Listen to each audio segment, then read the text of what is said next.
They said we couldn't do it. They said we couldn't match up. They said we had no chance. They said we didn't belong. They said Baker couldn't do it. But Todd did. Todd did. You did. 32-9 though? What is up, Bucs Nation? It is January 16th.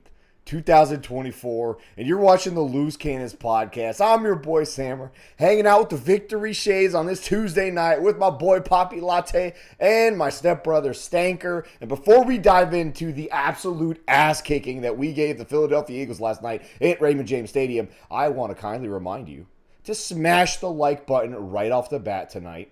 And if you're new, hit the subscribe button on your way out later on. And of course, don't forget to leave the comments in our comment section. And if you are kind enough to send us a super chat tonight throughout the show, we kindly ask that you do it maybe around the halfway point so that we can dive into our shtick tonight.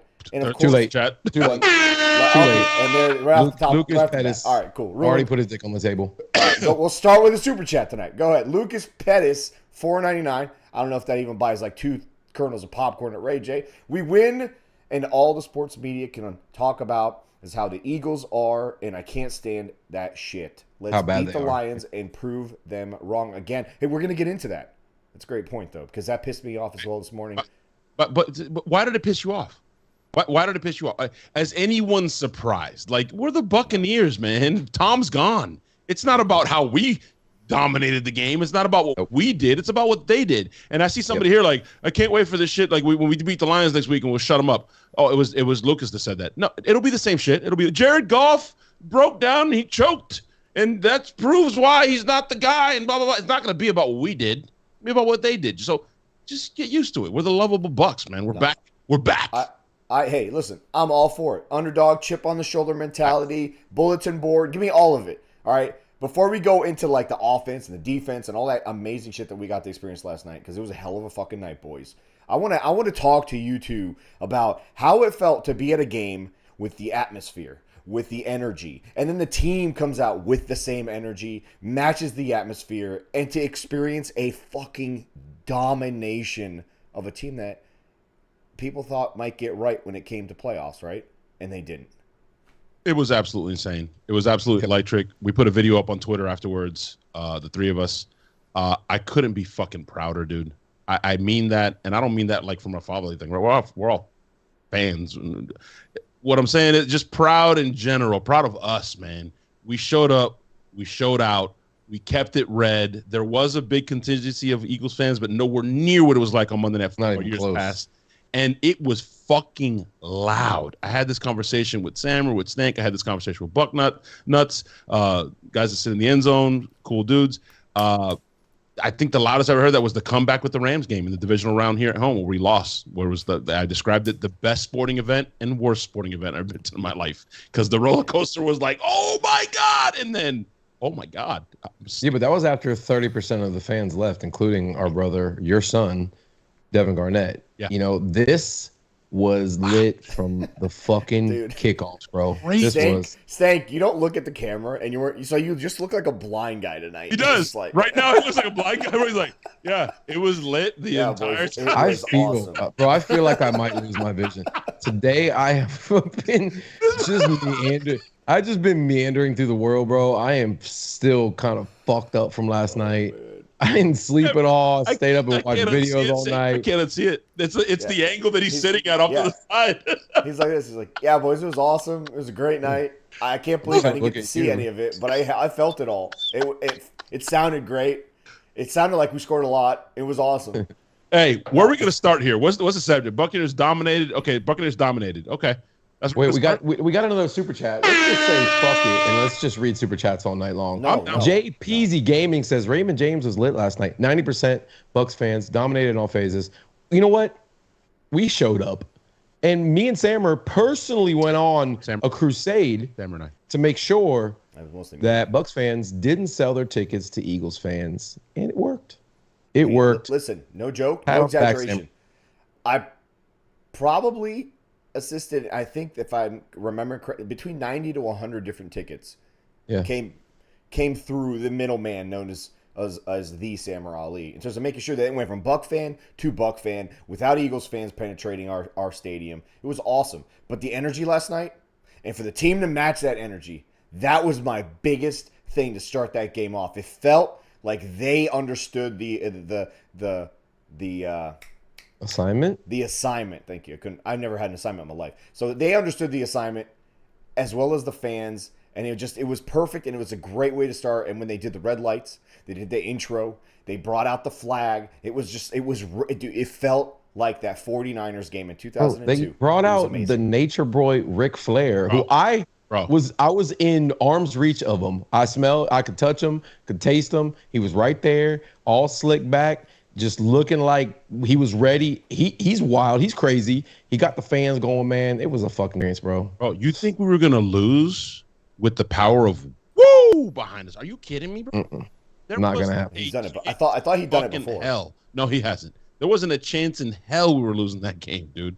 They were so fucking hyped. The stadium was hyped. He should come out every playoff game. He should be there. 100%. Every game. 100%. By the way, underrated tweet of the day, Stank Bastard, zooming in on Rex Ryan, making eye contact, and then showing him the fact that he was barefoot. And Rex, for a moment on live TV, he quirked a little bit. Whoa, what was that? He did, bro. What was that? I had to let him know. There was another alpha animal in the jungle. I had to let him know, bro. I stood straight in front of him and stared him directly into the pupils. Barefoot. Yep, barefoot. Listen, if like a foot fetish person saw Stank's feet, they would immediately erase that fetish from their repertoire. Like, there's no way they're looking at those monkey hands you have down there and thinking that is anywhere near. Like, come on, dude. All right. What? Listen, I am good at climbing trees. I ain't gonna lie. Yeah, you look like you could grip handlebars with those things. Pay enough, you might be able to find out. No, I'm good, thanks. All right, so listen, I kind of like we didn't get to really talk last night, right? We were just yelling at each other. Stadium is too fucking loud. Our kids are being ridiculous, and then we were clapping it up. JC joined us. It was freaking awesome, by the way, right? That was awesome. Absolutely amazing. Yeah. You mentioned something there, Sam, before we move on to the next subject, and you do a great job of driving, so I apologize for constantly throwing a cone and making you have to swerve into the median, so I apologize. But you mentioned our kids, and damn it, man, it just right here, we've talked about it before. We talked about it in the Super Bowl episode, or the Super Bowl, who got you in the football, all that stuff. Ah, man, that was so cool, dude. To see our boys just lose their ever living freaking minds on every touchdown and every sack and every dominant stop. It was just awesome, dude. To see them embrace and just literally be in the moment and enjoy it. It was awesome, man. I put it on Twitter. We're raising the next generation of Bucs fans, and they are degenerates just like us, and they're yelling at Dave just like us. Except yesterday, not that much yesterday. Dave was. We'll get. Hey. That's a good segue, because next topic is coaching matters. And last night, unbelievable, right? On Canales' side and on Todd Bowles' side. And I remember we said something about this on our spaces, and we said it between our own conversations throughout the week. We said, if Todd Bowles faces a team the second time, if you remember how it worked in the playoffs, the Super Bowl in 2020, and then in the Super Bowl, if you give him 2 shots at you, he will come prepared, and his guys will be prepared. Sure, it made it a little bit easier that A.J. Brown didn't play, but his coaching and his game plan last night, coupled with what Dave Canales did, which was just perfect. It was exactly what you needed to do to that team. It just spoke to what we've been saying all year, which is if you can get this team coached right and approach it with the right game plan, this team can perform and can execute and can compete with the best of them. Hey, let's just talk about how we came out with 2 new defensive starters. Yeah. I'm sure the Eagles weren't expecting that, seeing Zion play safety. We're in fucking dime at times. Brits out there, fucking Devin White sees, 2-3 snaps in the entire game. Nobody expected that shit. They made changes. They looked at the tape. They self-scouted. They said, this isn't good enough. We can't take chances out there. No more excuses. No more dragging ass. The guys who are playing the best are going to start. And they put guys on the bench. That is self-scouting right there. They said, fuck it. We got one game to win here, and we don't care about your feelings, and we don't care about your contracts. None of that shit. That was huge. That was huge right there. Seeing Zion all over the field. I mean, some mistakes that actually worked out in the Bucs' favor, to be honest with you. Yeah. But seeing him all over the place, that was super dope. Because I mean, he's been playing good. Like Dean and Carlton have kind of alternated, missing games, and Zion has stepped in and played really fucking good. We've talked about it earlier in the podcast where coaching matters, right? That's the subject. Development matters. I remember a time we wanted to boot Carlton Davis. I remember a time we wanted to boot Dean, and they got in the film room. Todd knows how to develop these guys. Zion from last year to this year leaps and bounds better, and he's played so good. Stank just said it, self-scouting, that Todd was like, I think he might have said in his press conference, correct me if I'm wrong, but he's like, I can't bench this guy. My 2 starting corners are healthy, but I can't he is playing so well. I got to find a way to use this guy. And hats off to him, man. Yeah, but that goes kind of my point was, like, being able to use all those different formations and sets and lineups. That's what makes your team good, right? That's what makes you hard to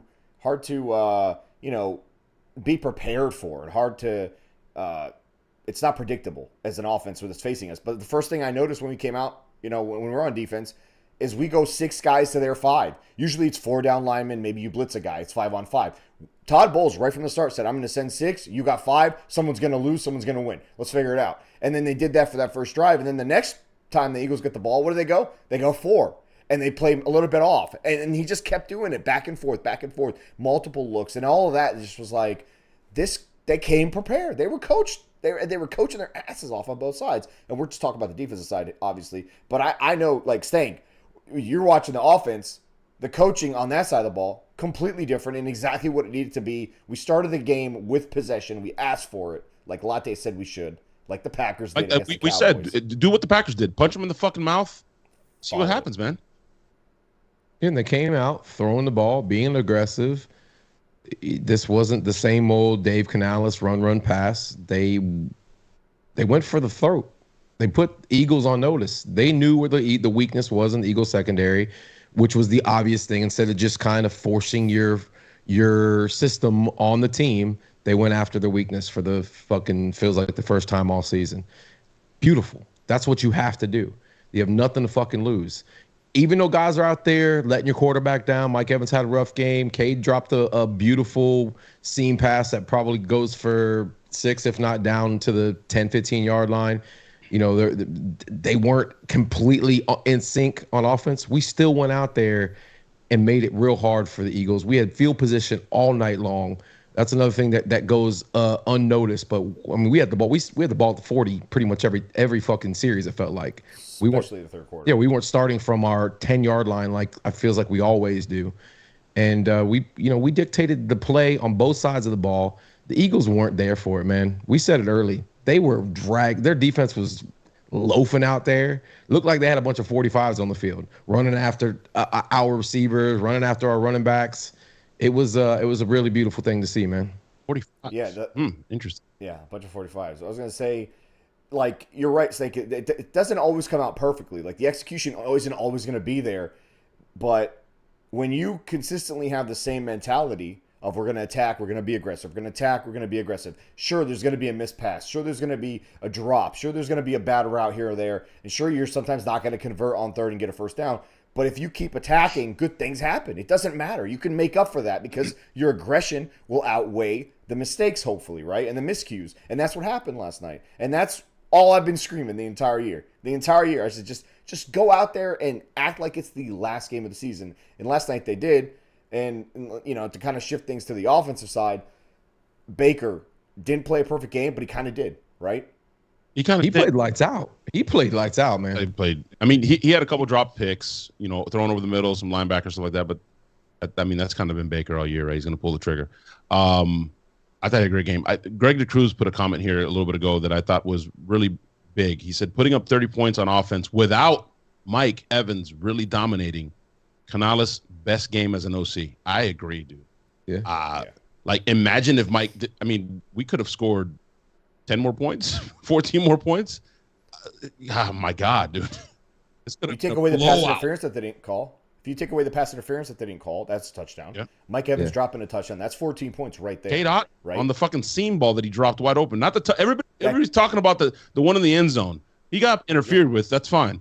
I'm talking about. I keep relating. Or when I talk about the drop ball, I'm talking about the fucking seam one where at least Stank said he makes it down to 10. If not, he's probably a touchdown. Kate's pretty quick. Yep. And he had split those safeties, man. He was gone. Fuck. Yeah, but that's calling offense catered to your quarterback. That's calling offense catered to your skills and say, you know what? We don't need to run the ball to start this. We don't need to establish the run. We don't need it was just beautiful, man. And by far Canales' best game. But how about Cade Otton? Like, I talk shit about this kid all year long. A weapon. And I still think he doesn't know how to catch with his hands. He catches with his forearms, it seems like, or his elbows. But they found something on tape that said they're not going to cover him if he leaks out. And I think I tweeted during the Packers game that we never use a leak out tight end play. Holy shit. Canales called it 12 times. And McCade was our number one weapon on offense, man. And they kept going back to it, right? If whoever 41 is for their fucking on defense for them, just couldn't get it figured out. And they just kept feeding him and kept attacking and kept attacking. Just keep doing it. They can't stop it. You keep doing it. Makes it much easier on Baker. For the first time, I had no clue what Dave was calling. I had no clue. I didn't know if it was going to be a run or a pass. The Eagles had no clue if it was going to be a run or a pass. It could have been.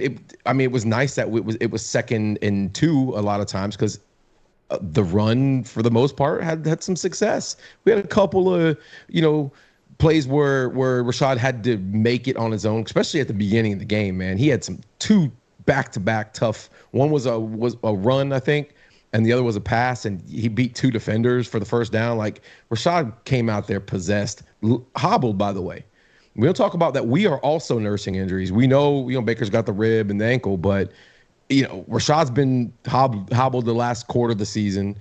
A lot of guys are out there playing, not necessarily 100%. And man, I can't say enough about how well the offense played and how even the Eagles did have quite a few opportunities, and the defense just stood up the whole game.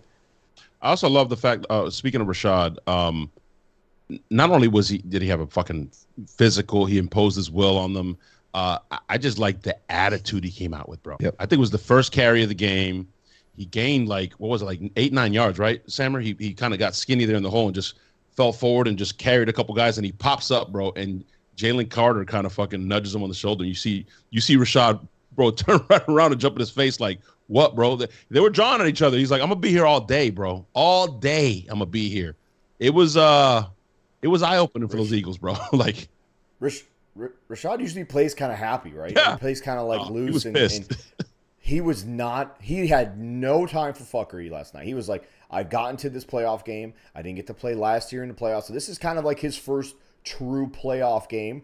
And he said, I'm taking it 100%. We've had him on the show. You guys just kind of feel how mature he is, how serious he is about his craft. And he takes his job very, very seriously. Like, you would think he was a fucking accountant or a fucking, some sort of engineer, the way he's so focused on his craft. And he took that into the office last night on the field. It was awesome to see the anger. But we didn't even talk about the young guys on offense. Mike and Chris didn't really get leaned on. And everyone said Mike Evans is the offense. I just call him Mike Offense is the offense. Hold on, right? Sammer. Let me set this up. I'm pretty sure, bro, you can rewind the tape and go back and watch the episode, with the fake Tampa Bay Trey. I'm pretty sure you called it, bro. Pretty sure you said Dave Moore, they can't stop him. Trey Palmer, you better watch it. I'm pretty sure you called that. I'm pretty sure I did. I don't recall because we had a hell of a night. But the fact that Mike Evans was not the offense, he wasn't shouldering everything, and those guys all stepped up, and like Greg DeCruz kind of said, we still scored points. Like, round of applause to Trey Palmer. Round of applause to Dave Moore, calling the game from the radio box and making plays on the field. That touchdown basically just opened up the floodgates. It sure did. The crowd woke up. It was 10-0. It was like, oh, here we fucking go. And then Trey Palmer pulls off. I mean, I think at one point in the first quarter, we had almost 100 yards of yak alone.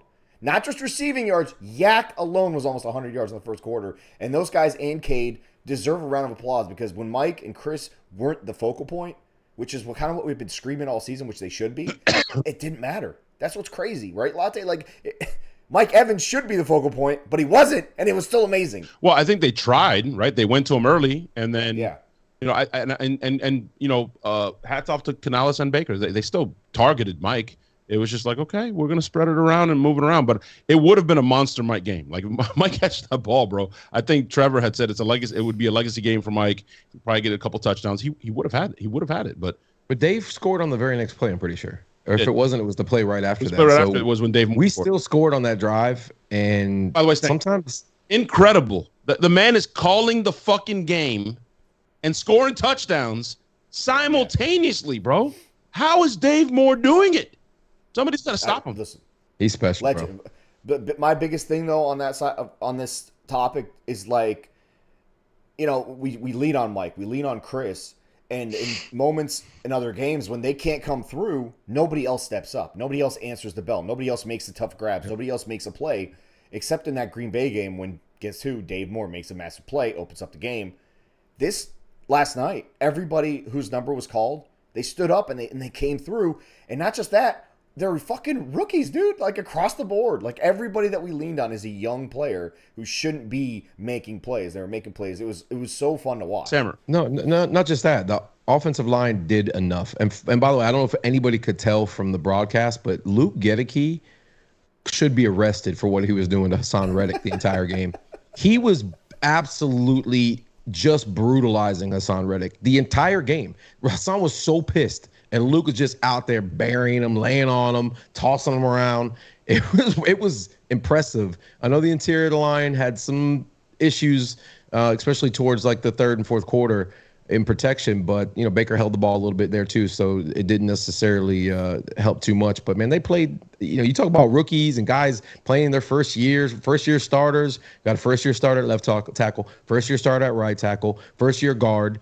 Hainsey, who's not a center playing center, and then a musical fucking chairs at left guard, and somehow here we are potentially 2 games away from a fucking Super Bowl. Bro, it was 10, Doesn't make sense. 10 players that were drafted and were either in their first or second year that were starters last night on both sides of the ball. That's insane. That's a testament to the front office. It was what I was going to mention was that we talked about young guys and stuff. I mean, Kalijah Kancey and Yaya Diaby changed the entire outlook of the entire game, bro. Kancey was a one-man fucking wrecking crew, and Yaya was just setting the edge, he was getting after it. And JTS. He was making JTS as well. He was making Jalen Hurts uncomfortable. He was making JTS step up into Kancey and into fucking Vita. It was poetry. It was beautiful. It was absolutely beautiful, man. It was. And Greg Gaines made a couple plays. We stopped that tush push because of Greg Gaines. Go back and watch that play. It was Gaines. That play, I think, was the momentum changer. That's when it switched. 100% agree. We broke their will right there on that play. Right then and there. When they couldn't do their go-to, like this is our bread and fucking butter. When they didn't get that, it was like, oh fuck, it's gonna be a long day. Yeah, they go to the play that is supposed to be unstoppable, the play that no one has figured out how, like the cheat basically. And when we stopped the play that is not stoppable, you felt it. Because listen, if they kind of stole a little bit of momentum, right? They score. We were complaining in the stands like this is still a 1-score game. If they score 1 touchdown, they're still right back in this, and anything can happen, right? And then you know how the Bucs are: run, punt, and that's all. And then not only are they within 5 if they end up just kicking the fucking extra point, which is again dumb. They go for that too. Thankfully, Zion McCollum, tricks them into going for 2, right? Tricks them into going for 2. Yep. Yeah, they go for it. We stop it, and it went from almost giving them momentum to completely shifting all the way back to the other side. And then the Bucs are like, "All right," and the confidence. And you guys are talking about Greg Gaines. You guys are talking about JTS. All these guys. And what I said throughout the season is when Todd Bowles plays aggressively and gives the confidence to these guys, I'm going to trust you to go out there and punch people in the mouth. They play better. They play more aggressively. They play more confidently. And they play faster, it seems. That was a huge thing for me last night on defense. Well, Jalen Hurts wasn't ready to deal with that pressure. He wasn't, and hopefully, Bowles has a changeup because we already know Jared Goff loves that shit. So he can't continue to bring 6, 7 guys, and Goff's just going to take the crosser underneath and eat us up. But I'm not, we got plenty of time to talk about this. We have several super chats, by the way. West Side Sports. Go ahead, hit the West Side. I didn't see the West Side one. West Side Sports, Baker nearly had 400 yards passing and maybe 4 TDs had the drops not been a factor. But what an offensive showing last night. Absolutely, West Side Sports. And then we had one more super chat. Go ahead, you read this one, Latte. There's several more, actually. Ricardo Rosas? Yeah. So Ricardo Rosas hit the buzzer. Ricardo. Oh boy, bro, I've known Ricky since middle school, bro. Shout out to Ricky. He's watching the show with his family. They're on the road. They watch the show on the road. Amazing. Said, yo, I was at the game and I asked Rashad to bless me with a game ball or bless my game ball. When he came up to me, I gave him my ball and the sweat from his brow hit me and I instantly shouted out, I want you on loose cannons. I get it, bro. I get it, man. I get it. But no, shout out to you, bro. It's fucking, yeah, it was amazing. Amazing game all the way around. That's funny shit. I mentioned it earlier, and I can't stress this enough. We've talked about it in shows leading up to this, right? And Stank just said it, and it just hits different when you say it out loud. We're 2 games from the Super Bowl. In a year where we paid the Brady credit card. We won. Yeah. Some teams go all out, max out the credit card, and don't win it. We fucking won it. We're paying the bill now, right? We're supposed to be taking a step back. Everybody had us picking in the top 4. We're in the top 4, just not the top 4 they thought. We're in the last 4 that are left. And when Stank says it, it's different. We're 2 games from the Super Bowl. Jesus. $80 million over the cap or 70, whatever the fuck it is. Next year, we're flushing cap. And all I'm seeing is young guys flashing. This team is in such a fucking good... It doesn't make fucking sense. Yeah. This is the shit. Hey, this is the shit that we talked about before we had Luke. It does make sense. Guys. It does okay, make but sense. What I'm trying to say is this is the shit. It is Jason Light, but this is the shit. Guys, we've done so many podcasts that you guys have no idea about, right? So many podcasts on the phone, just the 3 of us. Is why we decided to start podcasting. You guys have no idea how many times we've talked about this. Like, we're living it. This is insane. We're in a position to control this division for years to come. This is supposed to be a huge step back year, yet we're 2 games away from the Super Bowl, and all I see is young talent. This is fucking insane. It doesn't make sense. Not as a Bucs fan. It doesn't make sense, and don't take it for granted, bro, because it shows you could have a team like the Eagles or the Cowboys and just be loaded on both sides of the fucking football, and it still doesn't matter. You know what? As you're talking, I'm a poker player. I like to gamble a little bit. The mentality is house money, right? Like we don't belong here, right? We don't really belong here. So fuck everybody. Everybody in the world is expecting Detroit to win, right? That whole town, the fucking tickets are the most expensive playoff tickets in the history of the fucking planet Earth. I read somewhere. So the pressure's on them, not on us. Nobody cares about us. It's been house money. It's squarely on them. And we're not gonna go too far into Detroit right now.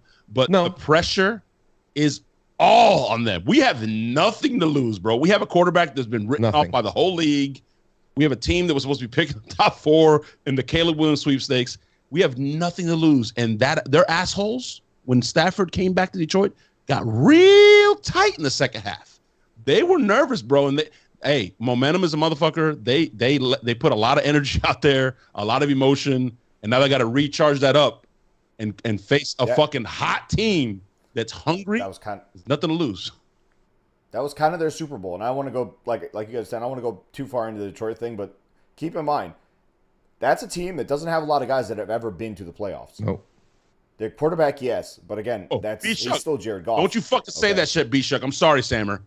B-Shuck's in the chat over here. Future's so bright, I gotta wear shades. No, don't you evoke. Yeah, bro. Don't get all positive on us now, B-Shuck. Get all prudent on me, bro. Yeah, but I don't like that. Back to the point you guys were talking about earlier with the defense. Let's talk about Kalijah Kancey for a little bit, right? Guy didn't play in the first matchup. He plays this matchup. Everyone's like, oh, this guy make a difference. But he's going against, Kelsey, one of the best centers ever. He retired. He owned him the entire night. He retired. Didn't really pay attention. He retired him. Yes. He Drew Brees'd him. And I don't say this lightly, but he had a lot of Warren Sapp type of moments last night. Though, and he didn't get the sacks. He doesn't have the numbers, but his pressure, his effect on the entire game was obvious the entire night. And that ends up being a safety. I didn't even know he didn't throw the ball. I thought we sacked him outright. That's because of Cansey. Cansey not only gets to him, trips up, and continues to crawl towards him and flushes him right into 98's hands, becomes a safety, another momentum-turning play after they already stuffed him, I think, with Levante David for like a loss of 6 yards on a run play, who's still playing out of his fucking mind. But Cansey last night, dude, was the difference on that line against a Hall of Fame center. Like, what? Sammer, What? Sammer, real quick. Go into your spiel real quick because I'm upset. All right, there's 251 people in here. There's 31 likes. Please. Oh, hey, listen.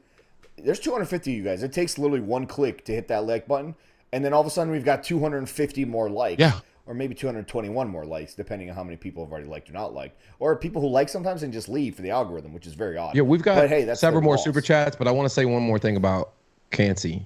I heard he whispered to Kels, he said, fuck Taylor Swift.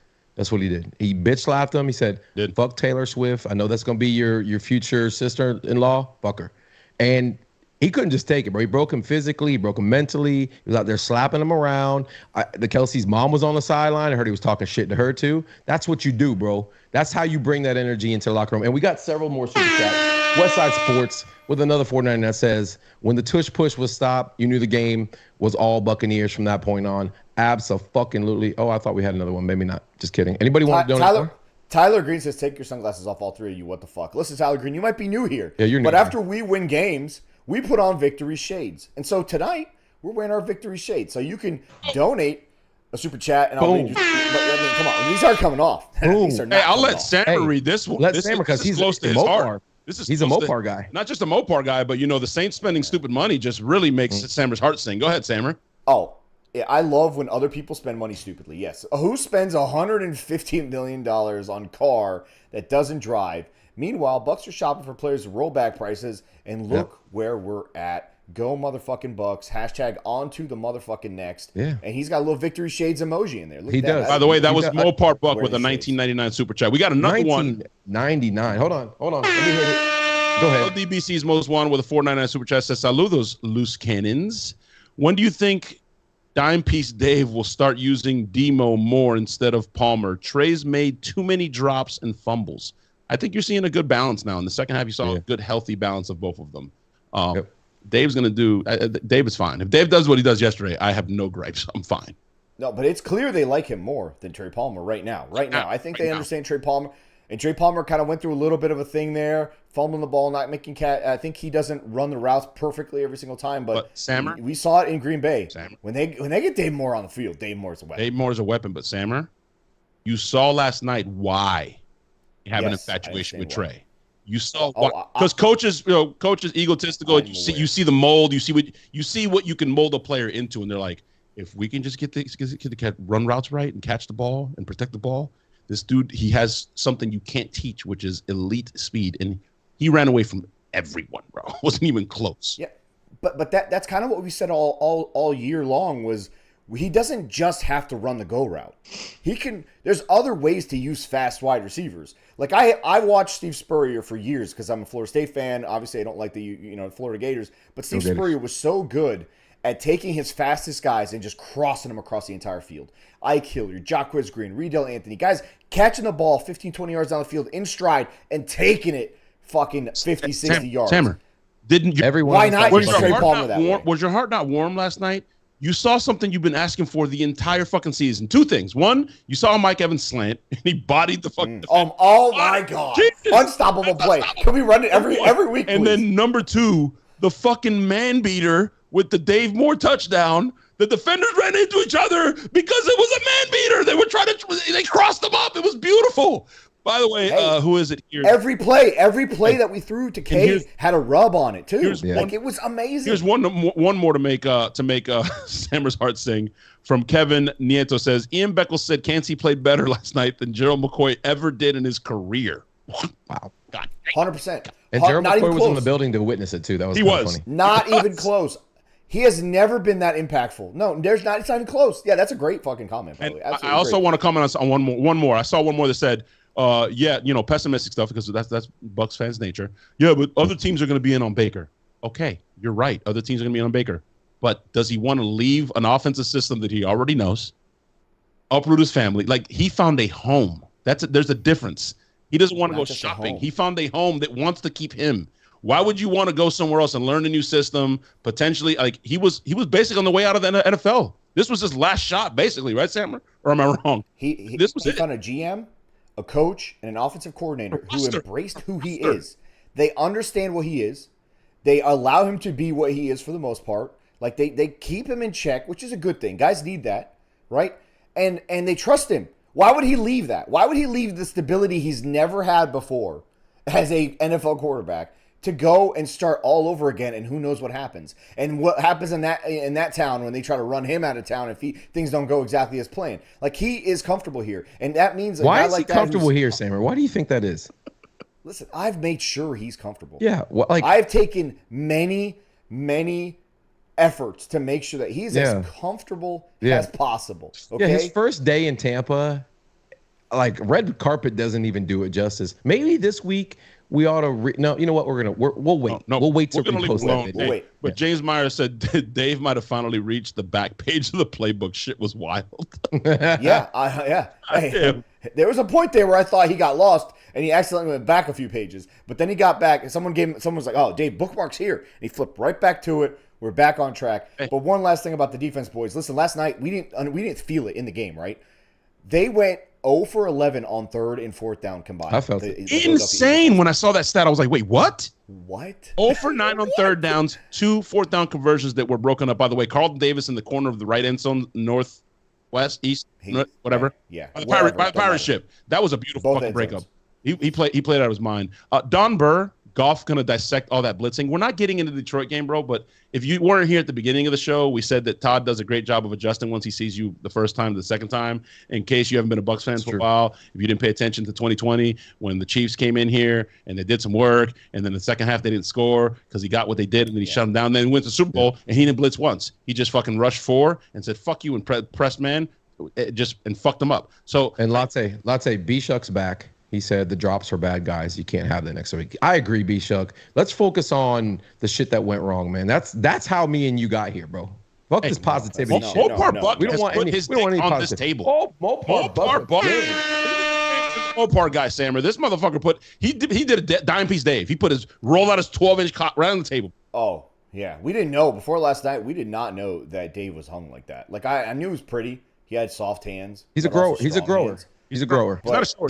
He's growing on me. He's growing on you. He's growing. He's growing all over everybody. Mopar Buck with another $20 says, Trey said when he wakes up angry, he scores. And it happens to be at 5 a.m. when this occurs. So it's our job to ensure he is as angry as he can be at 5 a.m. Sunday in Motown. Listen, I wake up at 3, 4, or 5 a.m. pretty angry myself, if you know what I'm talking about. And so I understand what Trey Palmer's going through. And I'm afraid of when he says that in his tweets, because last time that happened, he had a terrible game. But last night, he had a great game. But man, everybody had a great game last night, dude. What are we talking about? Everybody had a great game. A couple drops here and there, but the positivity and the comment you made, Latte, about the blitzing. Listen, the whole point of the very first thing we talked about, coaching matters, is not that this week's game plan is perfect for every week. It's this week's game plan was finally perfect for this week.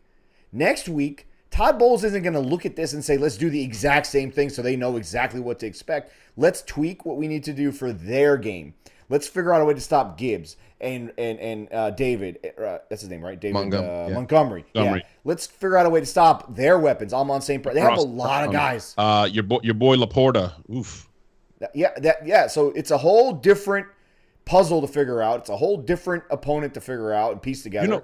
But you know what? Going into last night's game shows me that they do know how to do that. Latte. They do know how to adjust. You know what though? It's interesting. I was talking to a couple of UPS buddies of mine because that's what we do is talk football, and I kind of agree. I'd love to hear y'all's take on it, but I'm kind of glad we're facing Detroit. I know they're physical. I know that they play good defense. They're a grinded out team. They got really good coaching. They're solid. They don't make mistakes. But dude, McVay's kind of had Todd's number one. Number two, like the way we match up against the Lions, which their strength is they want to run the ball and be physical. I like our chances. Whereas the Rams with Puka Nacua, who came out of freaking nowhere, and then you got Cooper Kupp. Like, I don't want those problems, bro. I'm happy. I didn't want that team I don't want those problems. I know it would have been beating the Eagles and the Rams in the same postseason. No. Hey, that would be pretty epic. But I'd rather face the Lions. Yeah. But if you go back and watch that Lions-Rams game, the Rams are a pretty beat-up defense. They're not great. They're kind of old. They have basically the old version of Kansas. They have the old version of Levante. They have the old version of a few of their corners. Stopping Kupp and Puka Nacua, those. No. I get that. No. I'm saying looking forward to our matchup with the Lions now. The Rams do show you that you can stop and slow down the line. The Lions had a lull there in the third, I think in the middle eight, those middle eight that matter, where the Rams looked like they had them. They had them, and they just couldn't score themselves at some point. But this is not an unstoppable team. I think they really exploded, and they kind of let go early. And now they're going to have to come back, try to find all that again, like you talked about, Latte. And listen, we're facing this team again. This is another. Who said it? One of the players said this is kind of our revenge tour. I think it was Antoine after the game, right? Yeah. The Lions, we faced them the first time. We faced the Eagles the first time. Nothing worked. We talked about this. And Canals had to come up with an actual game plan. We faced the Lions. Not much worked, right? So now we got to go back to square one. Let's game plan for this specific team. I'm excited about this. In Dave's defense, Trey Palmer was open all day behind the defense. Baker was just overthrowing him. It was a terrible game, and I blame the uniforms. It was bad. We win that game if we're wearing pewter. Probably. He was open all day. We're not going to wear the creamsicles this time. And back to the NFC, Central days. Are we really, afraid of a Lions team? I'm not afraid of them. Like you guys said, I'd rather play the Lions than the Rams. Joseph, we've got the fucking swagger right now, bro. Let's fucking go. Joseph Austin or whatever his name. That 9 points against the Lions. Come on, are we talking about a game from 2 weeks? Who gives a Panthers? Man, we're one of the four teams left in the entire league. What are you talking about, man? Latte. Mute that guy. The Panthers defense is 20 times better than the Eagles. Again, defense. I don't care. If you had, I'm just saying, if you had any idea of what was going on, or you just choose to be pessimistic. Baker was clearly hurt and then twisted his ankle, got further hurt. And I said it in the pregame of that show that if they get anywhere near Baker, they're going to shut it down, play defense, and run the ball. And that's what they did.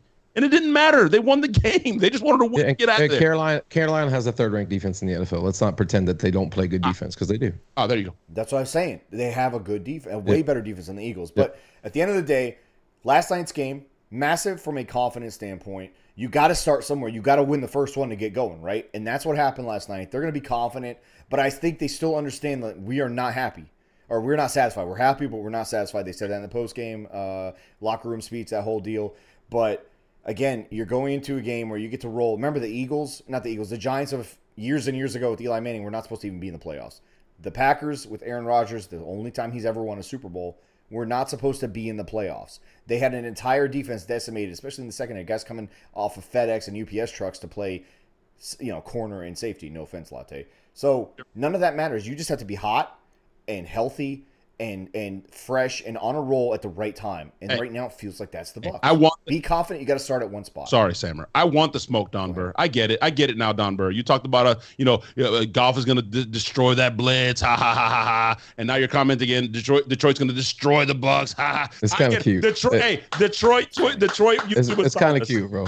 You found us, Detroit. But listen. We get it, man. Y'all have never been able to talk shit in the history of the histories, bro. So go ahead. They don't even know how. They don't even know how to do it. It's cute. Hey, it's but wait, guys. Talk your shit, man. You're entitled. Yeah, 30 years, you haven't won a playoff game. Do your thing. Yeah. Oh, but guess what?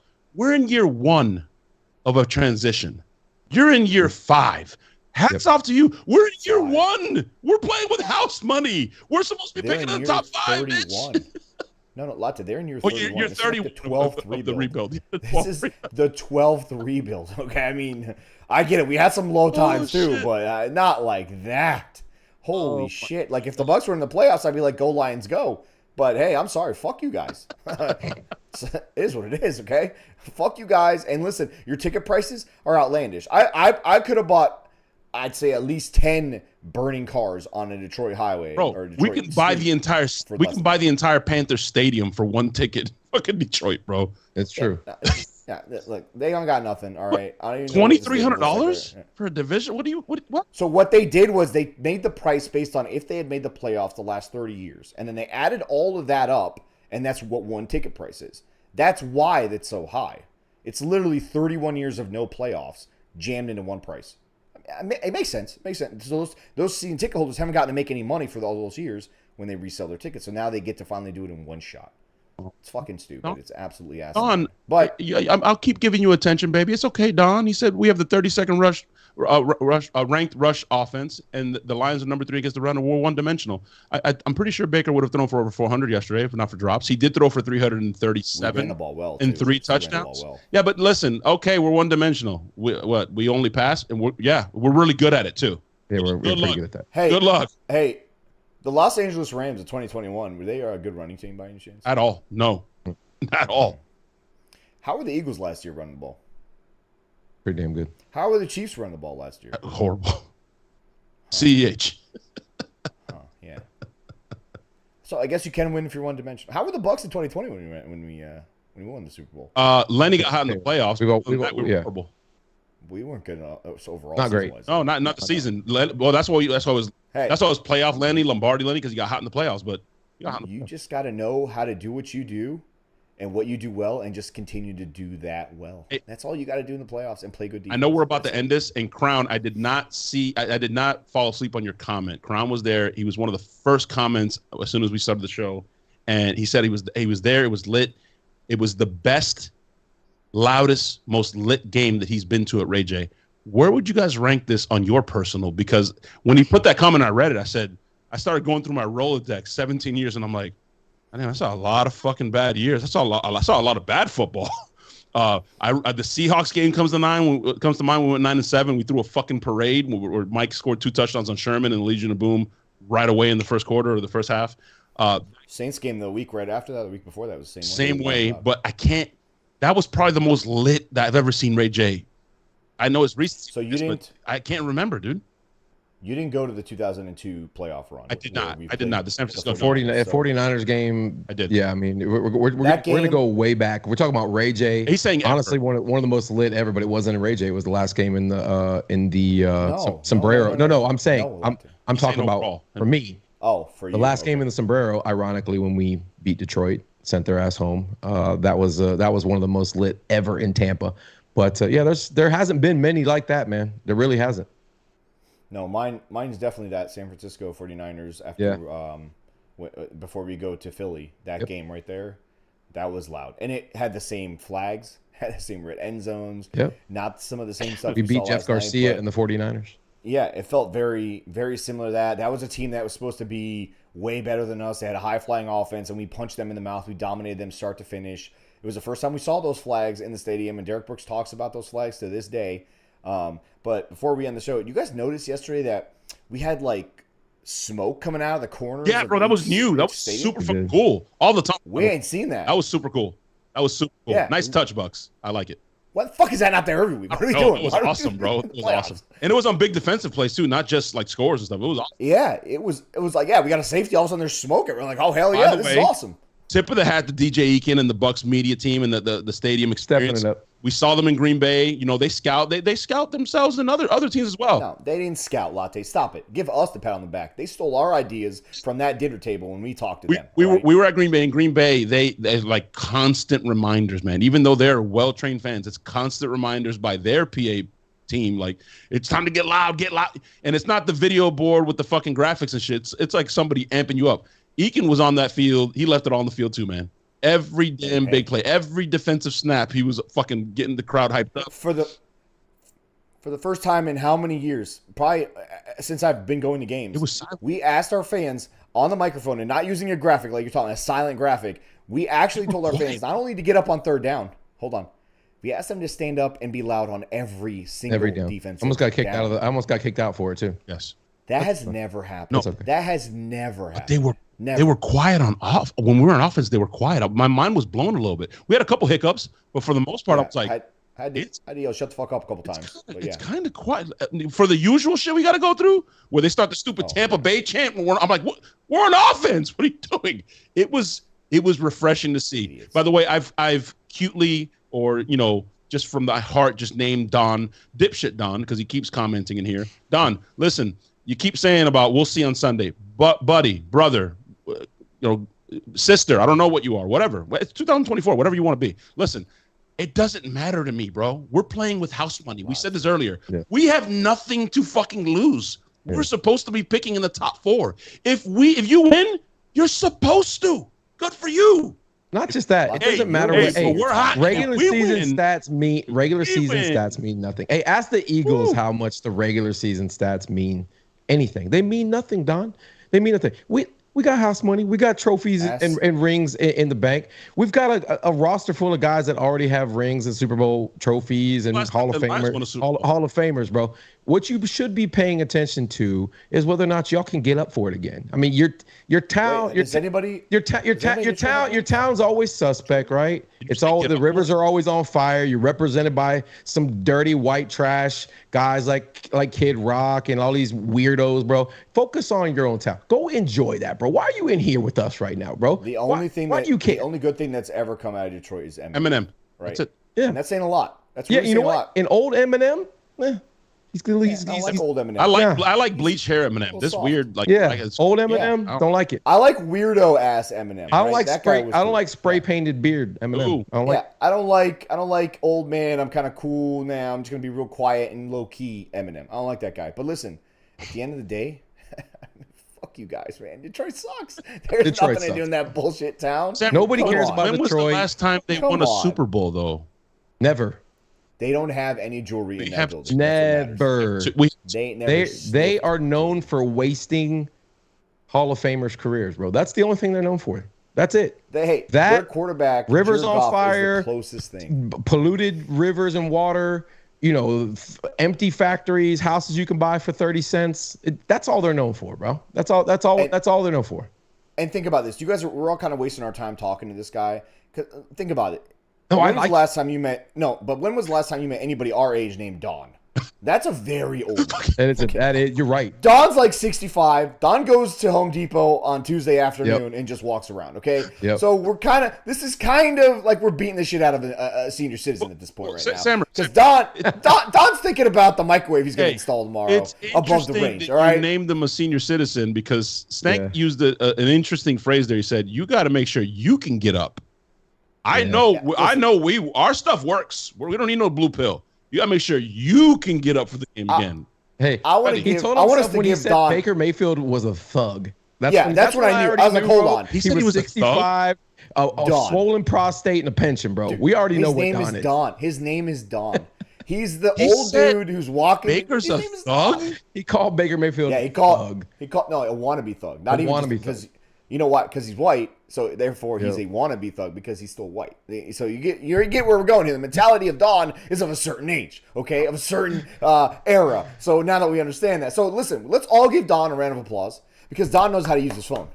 Don knows how to get on YouTube. You're on YouTube, Don. Don, I'm proud of you. I don't know how you connected your phone to your TV. Dipshit Don, bro. I don't know how. No, I'm respectful of my elders. I don't know how Don got his TV to put YouTube on. And how he connected it to the Wi-Fi, or how he's got it. Hey, the YouTube app is stock, bro. It's already installed. What are you talking about? Yeah, but there's still a remote. There's a remote speed bump they got to get over. All right, Don, Crown says Don's special. Hey, Crown says Don shiz for shizzle, my nizzle. Yeah, Don doesn't even know who Eminem is. He's like, "What's wrong with the chocolates? What are you guys yelling about?" I still love those things. You talking about the peanuts or the almonds? Hey, no, Don, you enjoy your candy, Don. You enjoy Detroit, because when we leave town, that bitch is gonna be on fucking fire. Hey Don, what's your MySpace? Oh, no, Don is Facebook, Don before that too. Don is big on Facebook, bro. You know that. Big. Don is big. Don's on Facebook. Don's still using that Netscape Navigator, dude. He's out there using that. Man. Yeah. Don definitely has an AOL email. You've got mail. You've got mail, Don. Hurry up. Go on. Don.